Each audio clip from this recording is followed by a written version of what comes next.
북대서양 카나리아 제도는 스페인령이지만 유럽보다는 아프리카에 훨씬 가깝다. 스페인 남단에서는 1000km 넘게 떨어져 있으나 아프리카 북서쪽 모로코와의 거리는 100km 남짓에 불과하다. 1년 내내 기후가 온화해 영원한 봄의 섬이라고도 불린다. 경치가 빼어나고 지질과 식생이 독특해 유럽 관광객이 즐겨 찾는 인기 휴양지이자 유네스코 생물권 보호지역이기도 하다. 15세기부터 유럽에서 인도나 아메리카로 가는 항로의 중간 기착지로 활용됐다. 1496년 스페인이 카나리아 제도 전체를 점령해 식민지로 삼았다. 1960년대 이후 분리독립 움직임이 일기도 했으나 1982년 스페인 정부가 자치권을 보장한 뒤 잠잠해졌다. 라스팔마스 항구 전경 15세기부터 유럽에서 아메리카와 인도로 가는 중간 기착지였고 1960년대 이후 한국 원양어업의 전진기지였다. 카나리아 제도는 7개의 큰 섬으로 이루어져 있다. 면적을 모두 합하면 7,493제곱킬로미터로 충청북도와 비슷하다. 가장 큰 도시는 그란 카나리아 섬의 항구 라스팔마스다. 인구는 38만여 명으로 스페인에서 9번째다. 이곳에 산타 카탈리아 부두에 한국식으로 고개 숙여 인사하는 모습의 대형 조각상 그리팅맨이 세워진다. 6m 높이의 조각상이 컨테이너에 실려 8월 말 라스팔마스에 입항했다. 유영호 작가도 10월 1일 현지에 도착했으며 이튿날부터 설치 작업이 진행되고 있다. 즉식은 10월 14일 오전 11시에 열린다. 임수석 주 스페인 대사, 고문희 라스팔마스 분관 총영사, 최기환 라스팔마스 한인회장, 페드로 로얀 스페인 상원의장, 카롤리나 다리아스, 산세바스티안 라스팔마스 시장, 베트리스 칼사다 오헤다 라스팔마스 항만청장 등 양국 관계자들이 참여할 예정이며 스페인 국왕 펠리페 6세도 축사를 미리 보내왔다. 그리팅맨은 유영호 작가가 2012년부터 펼쳐온 글로벌 공공미술 프로젝트다. 인사는 소통과 감사의 표현이다. 지역에 따라 가슴에 손을 모으거나 양쪽 뺨을 맞대거나 손을 맞잡기도 한다. 자신을 낮추고 상대를 배려하는 한국식 인사를 통해 화해와 평화의 메시지를 전 세계에 전하겠다는 것이 그의 포부다. 그리팅맨의 재질은 알루미늄이며 겉에 우레탄 페인트를 칠했다. 고려 청자 빛깔의 연한 푸른색은 인종을 초월한 중립적인 색으로 하늘 색깔과도 조화를 이룬다. 고개 숙인 각도는 비굴하지도 오만하지도 않은 15도로 정했고 높이는 20피트짜리 표준 컨테이너에 들어갈 수 있도록 6m에 맞췄다.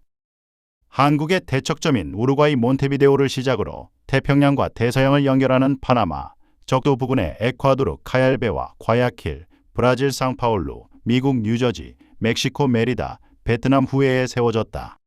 강원도 양구, 경기도 파주와 연천, 서울 을지로 삼가, 대구 이영공원, 제주 서귀포 등지에서도 만날 수 있다. 1965년 강원도 양구에서 태어난 유 작가는 서울대 미대 조속과를 거쳐 독일 뒤셀도르프 쿤스트 아카데미에서 공부했다. 그가 제작한 서울 상암동 MBC 사옥 앞의 미러맨은 에콰도르 키토, 튀르키예 부르사, 인도네시아 자카르타 등에도 설치됐다. 서울 공덕 오거리 S51 본사 앞에 빛을 든 사람도 그의 작품이다. 해외로만 따지면 라스팔마스가 8개국 9번째 그리팅맨이다. 올해는 한국과 스페인 수교 75주년이다. 라스팔마스는 한국이 원양어업 전진기지를 설치해 스페인에서 가장 먼저 코리아타운을 이룬 곳이다. 내년은 한국 원양어선이 라스팔마스에 진출한 지 60년을 맞는다. 1966년 5월 13일 한국수산개발공사 소속 강화 601호가 처음 이곳에 닻을 내렸다. 1945년 일제강점기에서 벗어나 해방을 맞았다가 5년 만에 전쟁을 겪은 한국은 외화가 절실하게 필요했다. 정부는 미국 시애틀의 수산시험장이 1946년 연구 목적으로 건조한 230톤급 종합시험조사선을 32만 6천 달러에 도입한 뒤 외화 획득을 조건으로 제동산업에 불화했다.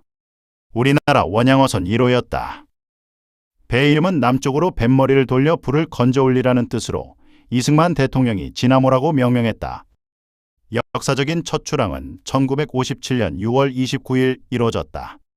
출항 사흘 전 부산항 제1부두의 해양경비대 강당에서 정부 인사와 국회의원, 수산단체 관계자 등이 참석한 가운데 출어식이 열렸다.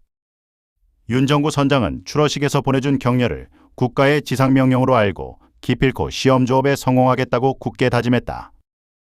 조선일보는 6월 27일자 기사에서 이번 출어에서는 200톤 내지 300톤 어획을 목표로 하고 있으며 외화 12만 불 획득을 예상하고 있다고 한다고 보도했다. 그러나 선장을 포함한 18명의 선원 모두 원양조업은 처음이었고 참치를 잡아본 경험도 없었다. 원양어선 선장 출신의 미국인 기술자문관 모건이 승선하긴 했으나 허리 부상으로 대만에서 하선했다. 7월 18일 대만 동쪽 해상에서 처음 그물을 던졌으나 허탕만 쳤다. 필리핀과 싱가포르 근해로 옮겨서도 성과를 거두지 못하고 연료마저 떨어져 싱가포르에 발이 묶였다. 현지 한국인 무역상에게 2,500달러를 빌려 연료를 채우고 식량을 보충한 뒤 인도양으로 향했다. 말라카 해협을 지나 인도양 북서부 니코바르 제도 근해에 이르렀을 때 처음으로 참치를 잡는 데 성공했다. 광복절인 8월 15일 새벽이었다. 그날 어획량은 0.5톤에 불과했으나 우리 배와 기술로 대양에서 처음 거둔 성과여서 의미가 각별했다. 보름간 10톤가량 잡은 뒤 108일 만인 10월 4일 부산항으로 돌아왔다. 동아일보는 삼치라고 보도했다.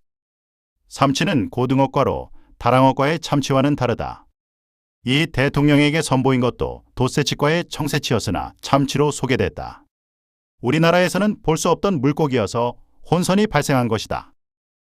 참다랑어를 일본어로 마구로라고 하는데 지나모 선원들이 참 진짜의 한자음 대신에 우리말 훈참을 쓰고 비늘 없는 생선을 뜻하는 치를 붙여 참치란 말을 만들어냈다고 한다. 이승만 대통령이 지나모가 잡은 물고기를 보고 싶다고 하자 가장 큰 것을 부산에서 비행기로 긴급 공수해 경우대 뜰에 걸어놓고 기념사진을 찍기도 했다. 당시 우리나라가 외화 획득에 얼마나 목을 맸는지 짐작하게 하는 일화다. 지나모가 잡은 물고기 10톤 가운데 절반은 노스웨스트 항공편으로 미국에 수출됐다. 이 덕분에 한국 어선도 남태평양 사모아 해역 진출 자격을 얻을 수 있었다. 윤 선장은 1958년 1월 다시 지나모를 이끌고 남태평양으로 향했다. 본격적인 상업조업의 시작이었다. 훗날 동원그룹을 일군 김재철도 부산수산대 현 부경대를 갓 졸업한 상태에서 보수도 없이 실습 항해사 자격으로 배에 올랐다. 동승한 문재한 한국일보 기자는 태평양의 거센 파도를 헤치고 남으로 5,000마일이나 달려가 7에서 8개월간을 구름과 수평선만을 바라보며 참치잡이를 할 지나모. 더구나 그것이 개인의 영리만을 위한 것이 아니라 조국의 경제 재건을 위한 외화 획득이라는 대의 명분이 있고 한국 원양어업사의 첫 페이지를 기록한다는 역사적인 의의가 있다고 썼다. 당시 외화 획득은 국가적인 지상과제였고 선원들은 경제 재건에 앞장선 수출 역군이었다. 지나모는 사모아 근해에서 1년여 동안 6차례 출어해 450톤의 참치를 잡아 당시로는 거액인 9만 달러를 벌어들였다. 국민적 기대에 부응한 것이다. 지나모 성공에 자신을 얻은 제동산업은 1959년 5월 지남 2호와 지남 3호를 사모아 어장에 추가 투입했다. 고려원양, 오양수산, 사조산업 등도 잇따라 원양어업에 뛰어들었다. 김재철은 지남 2호 선장을 거쳐 1969년 동원산업을 창업했다. 윤 선장은 고려원양 부사장과 오양수산 사장을 역임했다. 1958년부터 1979년까지 우리나라가 원양어업으로 벌어들인 외화는 20억 달러로 이 기간 총 수출액의 5%를 차지했다. 1965년부터 1975년까지 파독 광부와 간호사들이 모국으로 보낸 1억 153만 달러보다 훨씬 많았다. 1957년 배 한 척에서 20년 뒤 850척으로 늘어났고 1990년엔 해외 기지가 28곳에 이르렀다. 가장 규모가 큰 곳은 라스팔마스였다.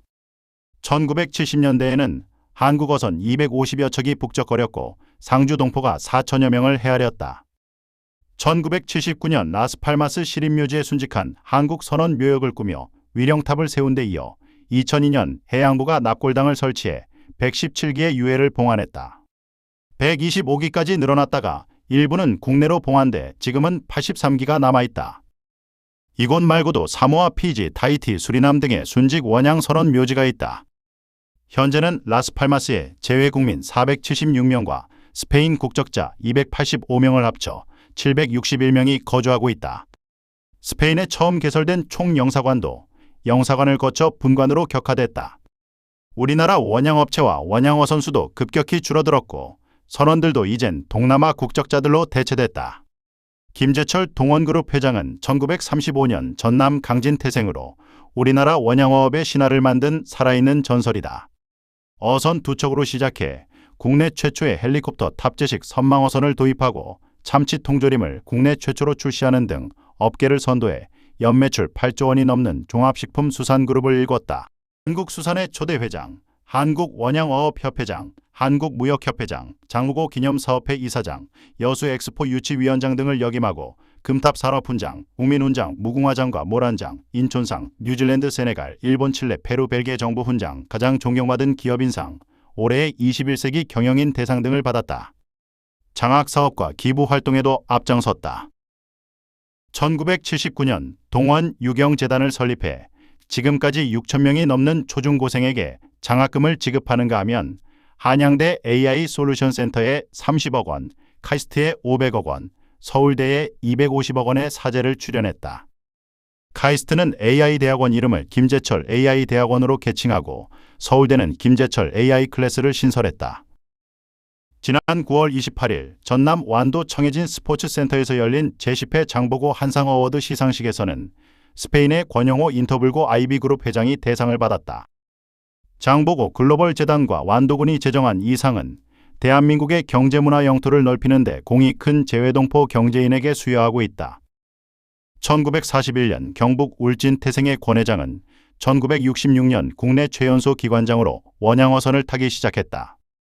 1971년 대림산업 라스팔마스 주재원으로 부임했다가 1979년 폐선을 앞둔 일본 선적의 300톤급 트롤어선 한 척을 구입해 조업에 나섰다. 이듬해 스페인 마드리드에 파나마법인 인터불고사를 차렸다. 인터불고는 스페인어로 화목한 작은 마을이란 뜻이다. 앙골라 내전을 뚫고 어장을 개척하는 등 불굴의 의지로 창업 20년 만에 50여 척의 대선단을 꾸렸다. 태평양에 김재철이 있다면 대서양에는 권영호가 있다는 말이 나온 것도 이때였다. 원양어업 말고도 호텔, 유통건설, 스포츠 레저 등으로 사업을 다각화해 자산 10조 원대의 그룹으로 키웠으나 2010년 이후 극심한 경영난을 겪으며 호텔 인터불고 대구, 경원 CC, 호텔 인터불고 엑스코 등을 매각했다. 권 회장도 1986년 동영장학재단을 만들어 가난한 학생들을 도왔다. 중국 지린대에 단과대를 설립하는가 하면 200억 원 상당의 경북 칠곡군 임야 74만 평을 대구 계명대에 무상기증했다. 1993년에는 매각 위기에 놓인 스페인 마요르카의 애국가 작곡가 아닉테 유택을 30만 달러에 구입해 우리 정부에 기증하기도 했다. 2003년 유니버시아드 대회를 유치한 대구시에 특급 호텔이 없다는 말을 듣고 3천억 원을 들여 인터불고 호텔을 세웠다. 국민훈장 동백장, 금탑산업훈장, 중국 우이상, 스페인 국민훈장 등을 받았다.